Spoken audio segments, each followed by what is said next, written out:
President Trump on the eve of today's runoff election for the Senate, questioning whether Mike Espy, whose family has deep roots in Mississippi, should represent the state.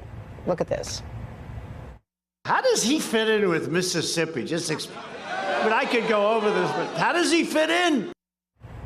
Well, his family goes back more than 100 years there. To many people, that was more than a racial dog whistle. Mike Espy responded today.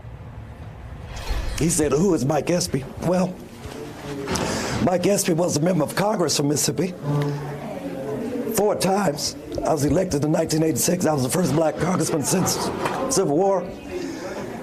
Mike Espy was Secretary of Agriculture, first Mississippi to ever hold that post. My grandfather was Thomas Jefferson Huddleston Sr. He founded something called Afro-American Sons and Daughters.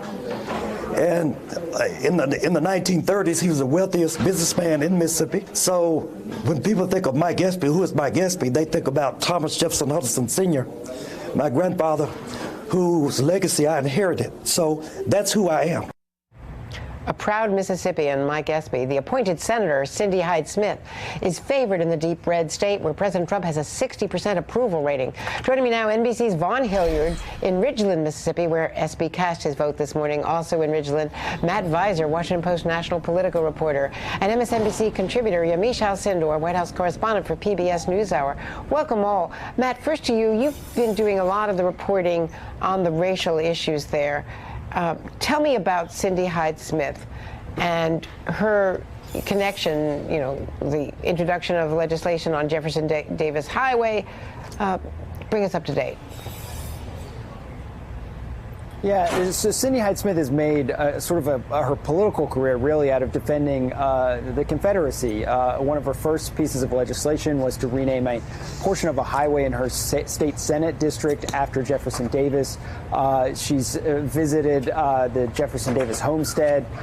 She has been kind of draped herself in the Confederacy throughout her career, and that has been front and center in this election. It's what voters are talking about. It's become a big deal after her comment a couple weeks ago about being willing to sit in the front row of a public hanging with a supporter of hers. And so that has really colored this whole race around racial tension and racial issues in a state that has a dark history of racial tensions.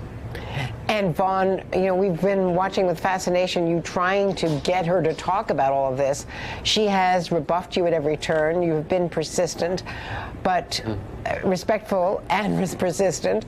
The fact is that you could argue that this helps her trying to appeal to the 16% of Mississippians in the initial election who voted for a hard-right conservative, Chris McDaniel.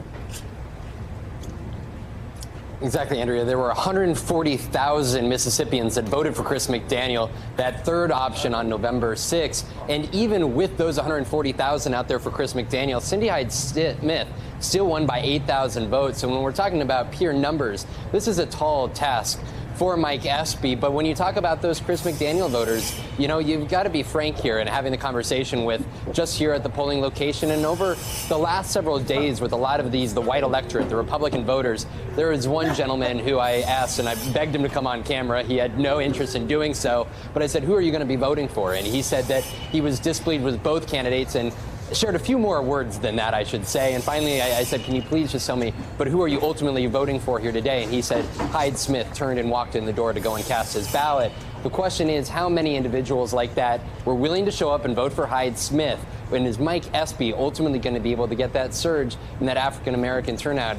Cindy Hyde-Smith essentially ran out the clock here, brought in a designated hitter in Donald Trump last night, and essentially is trying to drive home on the TV airwaves that she's a conservative in this race that stands by Republican principles. And as she said, she's voted with the president in this last year 100% of the time, Andrea. And she's only been a senator since last spring. Okay, Yamiche, here we've got the other big player, another president, former President Obama, recording a robocall. Let's listen to what he is saying to Mississippians today.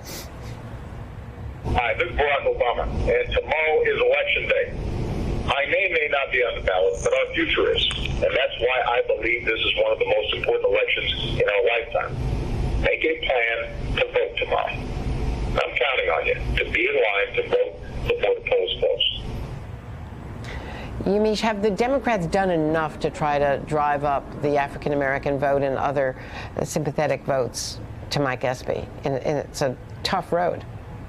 Well, I think we'll really know the answer to that question after the election results are in, because Mike Espy and President Obama and Democrats around that state are hoping that African Americans turn out, but they're also hoping that there are white Americans who are looking at Senator Hyde-Smith and saying, is this the future that we want for Mississippi? Is this the person that we want to represent Mississippi? I was struck by the fact that Barack Obama is talking about the future in that robocall. President Trump last night, when he held 2 rallies for Senator Hyde-Smith, he also cast it as a future for a vote. He said, do you want to keep America great again? Do you want to make sure that I have someone that's going to have my back in Congress? If so, then you should vote for Cindy Hyde-Smith. And I was struck by the fact also that President Trump, while he was out on the campaign trail, started talking about Brett Kavanaugh again. And he brought up, look, we're going to have more Brett Kavanaughs on to be nominated. We're going to have more people like him coming before the Senate, and we need someone to have our back and to cast a vote for those people. So as a result, he's also putting it to the future of Mississippi, saying, what do you want the Supreme Court to look like? Yamiche Alcindor, thank you. Vaughn Hilliard, of course, and Matt Visor in Mississippi. And we'll be following all the results tonight on MSNBC.